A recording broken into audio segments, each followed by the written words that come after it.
Hey everyone, so I've got my GOOLOO jump starter. This does quite a few things.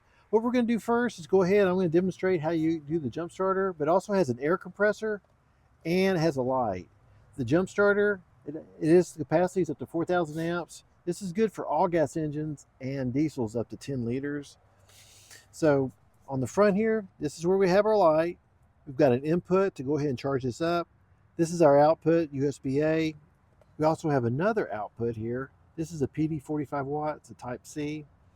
And then right here is where we're going to go ahead and hook up our jumper cables to go ahead and start the vehicle up whenever the battery's dead. So I've got the jumper cables connected to my unit here.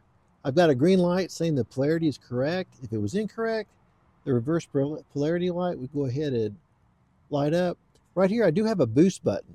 So if your battery is just completely dead, need a little bit more power, what you're going to do is just go ahead and hold that down. It's going to click and you're ready to start it.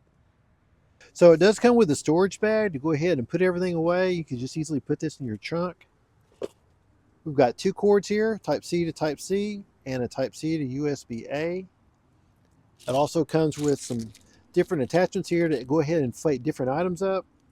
And then of course, our main cord here to go ahead and inflate our tires.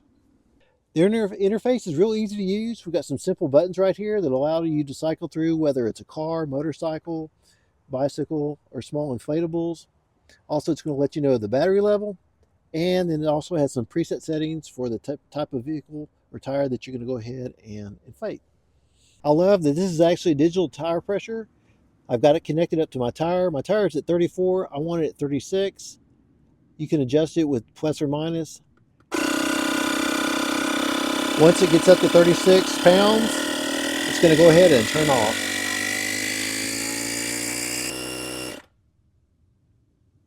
Now that it's all filled up, it changes to green and lets me know it's ready to go. And if that wasn't enough, it also has a button for a light. So if you're using this at night, we've got a solid light and different speeds of blinking, and then you press it once more and it's off. Very versatile, very easy to use, and very intuitive. Hope you found this helpful.